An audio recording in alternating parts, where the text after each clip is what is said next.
Olá pessoal, comentando este livro aqui, O Cristianismo Moreno do Brasil, do Eduardo Hornaet. Vamos destacar aqui mais algumas passagens. Ele traça aqui o que ele chama do principal erro da evangelização da igreja no Brasil, que está na ideia de uma tábula rasa cultural anterior à ação missionária ou devota. Missionários e devotos se imaginaram que aqui não havia nada, só índios. Um ditado corria por toda a colônia: o índio não sabe pronunciar as letras F, L e R. Por quê? Porque não tem fé, não tem lei, não tem rei. Aos olhos dos colonizadores e bandeirantes, os índios viviam mergulhados na mais profunda ignorância. Então não reconhecia a existência de uma cultura indígena aqui. Esse foi um erro fundamental. Não se evangeliza a partir de uma tábula rasa, pois toda evangelização pressupõe uma sensibilidade cultural anterior a ela. Por exemplo, todo o Novo Testamento pressupõe um Antigo Testamento ou um paganismo. O Evangelho não faz senão trabalhar com os temas que o paganismo já elaborou antes. O grito vem do paganismo. O Evangelho não faz senão corresponder às ânsias da saúde, vida, justiça, terra, paz e felicidade que emergem do paganismo. Sem paganismo, o cristianismo perde seu vigor e se transforma num sistema burocrático qualquer. O paganismo é tão necessário ao cristianismo como são as plantas que nele se enraizam. Então ele destaca essa questão aí dos erros de evangelização, e uma das questões que ele levanta que entre os missionários, né, criou-se a ideia de que Tupã seria um deus, né, na tentativa de criar uma ideia de que eles tinham esse conceito aqui, criaram essa ideia do Tupã como sendo Deus. Na verdade, para os índios, o Tupã não era o Deus. Tupã era o trovão. Então era uma força da natureza, mas não era um Deus criador do universo, nada parecido com um Deus cristão. Isso foi uma aproximação que fizeram aí os missionários. Então criou-se essa falsa correlação, né? Aqui, ora, no Brasil Deus é ignorado, página 119. Nisso todos os cronistas concordam, nenhuma fé tem, nem adoram a Deus algum, como em Vicente Salvador. Essa gentilidade nenhuma coisa adora, nem conhecem Deus, Manuel da Nóbrega. Não adoram nem confessam deuses, Jean Lery. Nenhuma criatura adoram por Deus, José de Anchieta. Esse gentio não tem conhecimento de coisa do céu, Fernão Cardan. Não adoram coisa alguma, Pero Gandavo. Não tem espécie alguma de religião, Claude d'Abbeville. Sem fé, sem lei, sem religião, André TV. Então, todos são unânimes em falar isso, né? Ou seja, não tinham essa perspectiva, não tem estátua de deuses, templos, não tem nada disso. Sobre os primeiros missionários, né, ele vai falar o documento missionário mais importante do século XVI é o Diálogo da Conversão do Gentio, escrito por Manuel da Nóbrega em 1556. O texto foi escrito para corresponder ao clima de desânimo e depressão então vigente nos meios missionários. O texto de Nóbrega é explícito. Não dá para converter um índio. Índio não ouve, ele escapa.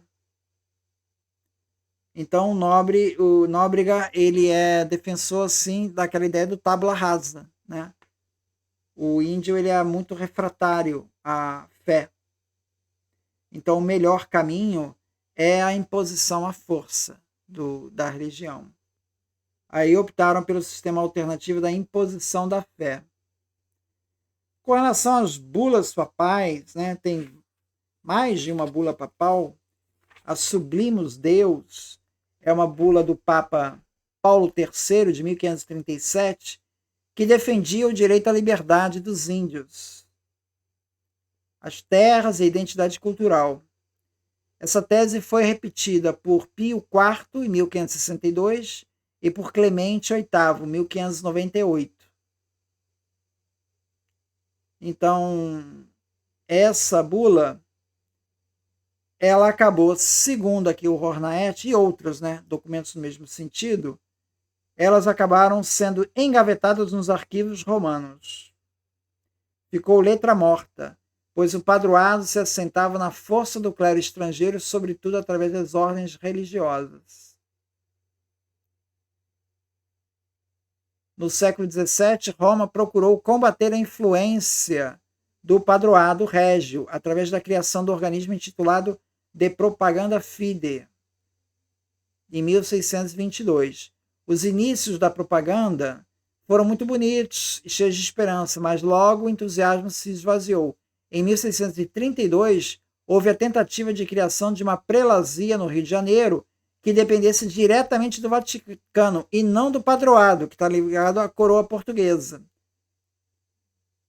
Mas a iniciativa fracassou diante dos obstáculos colocados pela administração colonial. Então, por causa do padroado, dos interesses da administração dos colonos, né, daqui, né, havia ainda muita escravização do índio. E todas essas bulas papais, etc.,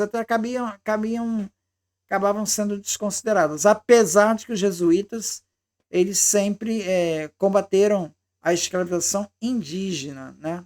Não a dos negros, mas a indígena. Mas sempre tiveram dificuldade porque o interesse aqui econômico era de escravizar os índios. E esses atritos foram sendo constantes até que finalmente em 1759 os jesuítas foram expulsos do Brasil por conta dessa tensão de interesses, né, com a coroa portuguesa. Aqui ele fala: os viajantes não portugueses que penetravam no interior do país voltavam com uma impressão muito negativa do cristianismo praticado aqui e começavam a exaltar a imigração europeia como modo de purificar a religião. Típico nesse sentido é o livro de Tomás Davatz, Memória de um Colono no Brasil, que teve considerável influência, sobretudo em meios protestantes.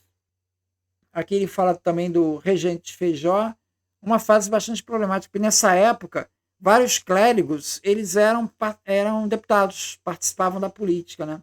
O Regente Feijó, ele era uma autoridade, era padre, né? Era padre altamente conceituado, e ele propunha ali, em determinado momento, que a igreja do Brasil tivesse uma certa autonomia em relação a Roma. Então ele defendia alguns pontos da chamada igreja patriótica que ele defendia, que seria a extinção dos seminários, internatos, tá?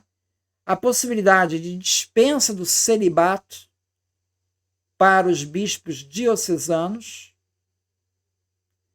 e a substituição dos chamados estudos clássicos por estudos a partir da realidade vivida, história natural, física, química, geografia. Tá? Essas propostas de Feijó, depois acabaram caindo no vazio, porque o próprio Feijó depois foi deposto, enfim, elas não prosperaram. E depois a igreja, ela tomou outro rumo, mais ultramontano, né? Depois de 1850, né? Teve uma postura mais pró-Roma, né? Mais alinhada com Roma. E isso novamente vai convergir até uma tensão lá na questão religiosa em 1870 por conta da punição aos padres maçons. Esses bispos estavam muito alinhados com Roma, puniram padres maçons, aí o Império puniu esses bispos e gerou ali a questão religiosa. O padroado ainda está em vigor, tá? O padroado só foi rompido em 1889, né, com a República. É isso, muito obrigado, então.